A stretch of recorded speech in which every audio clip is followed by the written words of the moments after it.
Assalamualaikum warahmatullahi wabarakatuh. Perkenalkan, nama saya Naura Fadila Zahra. Saya dari Prodi Teknologi Industri Pertanian. Pembuatan video ini saya lakukan untuk memenuhi tugas mata kuliah Manajemen Rantai Pasok.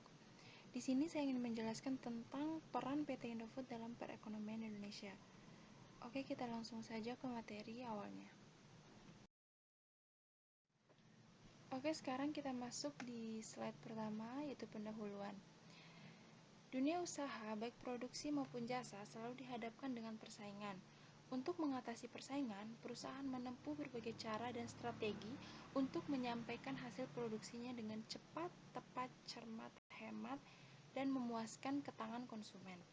Strategi pemasaran juga disesuaikan dengan kemampuan dana perusahaan melalui bauran pemasaran, yaitu faktor produk, harga, distribusi, dan promosi. Kegiatan pemasaran harus dilakukan sesuai dengan tujuan perusahaan memperoleh keuntungan, yaitu dengan mengadakan kegiatan promosi yang terarah, terencana, dan terpadu. Kegiatan promosi harus sejalan dengan rencana pemasaran yang diarahkan dan dikendalikan untuk mengembangkan laju perusahaan. Kebutuhan-kebutuhan yang muncul, seperti kebutuhan konsumsi yang semakin tinggi, dikarenakan keterbatasan waktu untuk keluarga tersebut, tetap dapat dipenuhi, karena pada saat ini bisa dipenuhi dengan cara instan. Hal ini secara tidak langsung mempengaruhi gaya atau cara konsumsi dari suatu keluarga khususnya dan masyarakat luas pada umumnya. Pergeseran pola konsumsi masyarakat ini ternyata berdampak positif terhadap industri makanan instan, seperti halnya PT Indofood Sukses Makmur, yang bergerak di bidang usaha industri pengolahan makanan yang hampir seluruh produknya menguasai pasar di Indonesia. Indofood telah berubah menjadi pangan solusi. Indofood terkenal sebagai perusahaan mapan dan pemain utama dalam setiap kategori bisnis yang beroperasi. Dalam kegiatan usahanya, Indofood memanfaatkan model bisnis yang tangguh. Selanjutnya, saat ini, perkembangan produk-produk dari Indofood mengalami suatu peningkatan yang cukup pesat.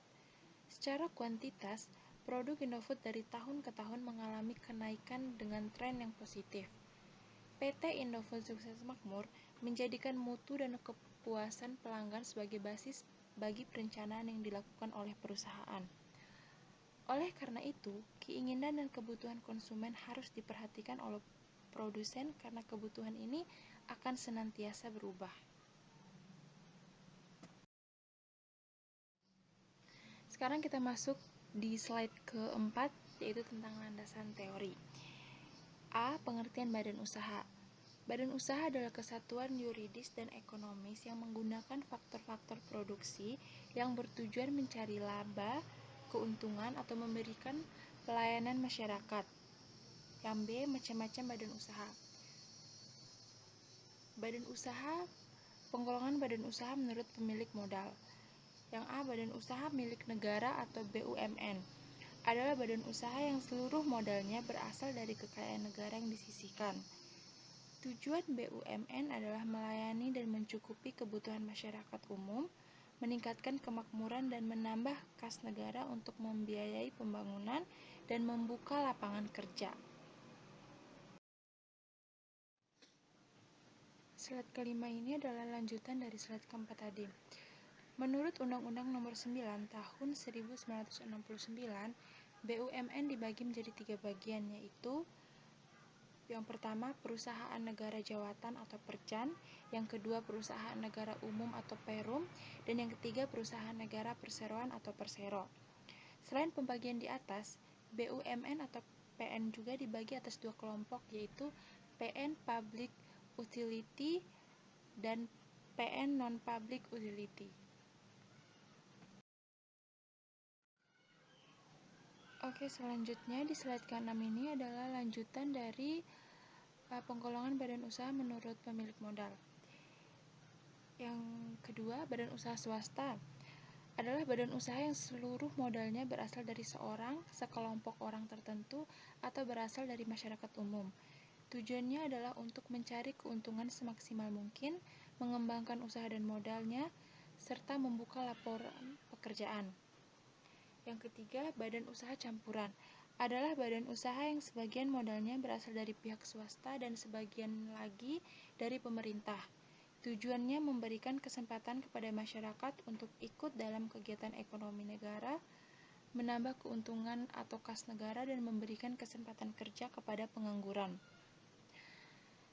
Nah, sekarang kita masuk di kedua, yaitu penggolongan badan usaha menurut bentuk hukum atau yuridis. Yang pertama, badan usaha atau perusahaan perseorangan adalah usaha yang didirikan, dimiliki, dan dimodali oleh satu orang. Pemiliknya bertanggung jawab penuh atas segala atau kewajiban perusahaan dengan seluruh hartanya, baik harta yang ditanamkan pada perusahaan maupun harta pribadi lainnya. Selanjutnya di slide ke-7, yang kedua persekutuan firma atau FA. Menurut KUHD, persekutuan firma adalah persekutuan yang menjalankan perusahaan dengan memakai suatu nama salah seorang anggota firma atau nama lain untuk kepentingan bersama. Yang ketiga, perseroan komoditer atau CV. Menurut pasal 19 KUHD, CV adalah suatu bentuk perjanjian kerjasama untuk berusaha bersama antara orang-orang yang bersedia memimpin, mengatur perusahaan, serta bertanggung jawab penuh dengan kekayaan pribadinya, dengan orang-orang memberikan pinjaman dan tidak bersedia memimpin perusahaan, serta bertanggung jawab terbatas pada kekayaan yang diikutsertakan dalam perusahaan itu. Yang keempat, perseroan terbatas atau PT adalah suatu persekutuan untuk menjalankan perusahaan yang mempunyai modal usaha yang terbagi atas beberapa saham, di mana setiap sekutu atau persero turut mengambil bagian sebanyak satu atau lebih saham.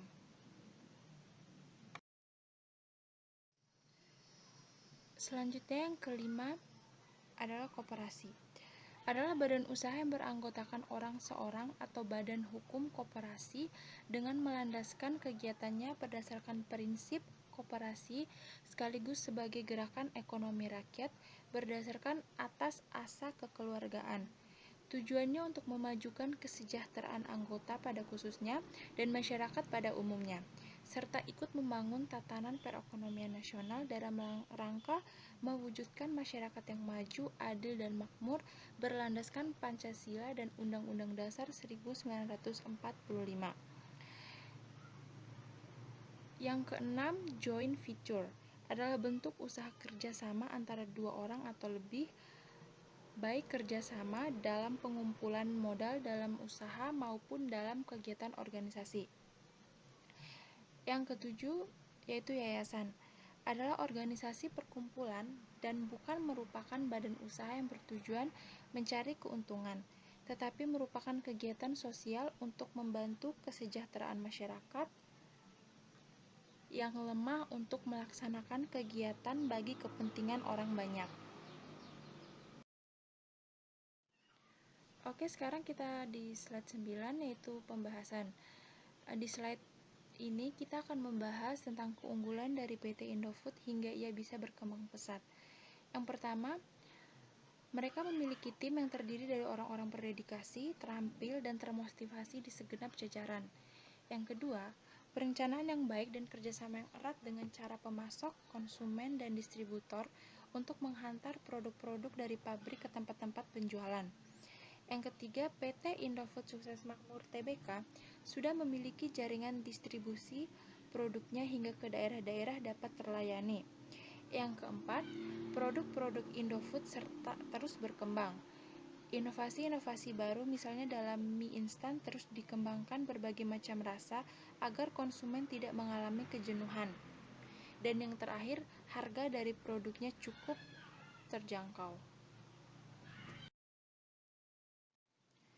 Selanjutnya di slide ke-10, kita akan membahas berbagai macam produk yang berada di bawah naungan PT Indofood. Di antaranya, yang pertama mie instan, khususnya Indomie. Yang kedua, Quaker Oats, Nice Yogurt, Maggi, Kanasta, Trends oleh PT Quaker Indonesia. Yang ketiga, Indomilk oleh PT Nestle Indofood Cita Rasa Indonesia. Yang keempat, kecap Indofood dan sambal Indofood. Yang kelima, Fruitamin oleh PT Pepsi Cola Indo Beverages. Yang keenam, Lay's Potato Chips, Citato Potato Chips, Kitela Cassava Chips, dan berbagai jenis. Dan yang terakhir, snack lainnya oleh PT Indofood Frito-Lay Makmur.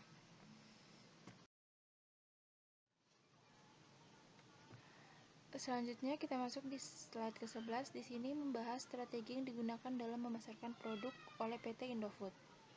Yang pertama, setiap tahunnya PT Indofood Sukses Makmur Tbk harus mengendalikan biaya promosi agar biaya promosi yang dikeluarkan untuk promosi produk tidak mengeluarkan biaya yang terlalu banyak yang menjadi pemborosan perusahaan dan supaya tingkat penjualan tidak menurun.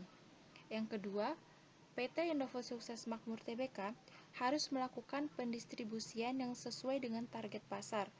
Produk yang dihasilkan pun harus memenuhi dengan minat konsumen. Jika distribusi tidak sesuai dengan target pasar, maka barang yang diproduksikan kurang mendapat minat dari konsumen. Yang ketiga, melihat produk dari perusahaan yang menjadi pesaing perusahaan dengan melakukan riset terhadap pasar, menambah unggulan-unggulan terhadap produk yang akan dipasarkan, memperhatikan kualitas produk yang ingin dipasarkan, melihat kebutuhan dari konsumen dan perusahaan, melakukan gebrakan yang menjadi daya tarik konsumen terhadap produk yang dipasarkan. Oke, sekarang kita masuk di slide terakhir, yaitu lanjutan dari slide 11 tadi. Yang keempat, jika dari biaya promosi, biaya distribusi, serta strategi-strategi yang menjadi modal perusahaan dapat berjalan baik dan sesuai dengan apa yang diinginkan, perusahaan tidak akan mengalami penurunan di setiap tahun.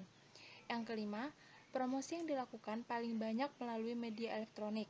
Tidak hanya lewat media elektronik saja, tetapi banyak juga melalui media cetak, sponsor, dan lain-lain.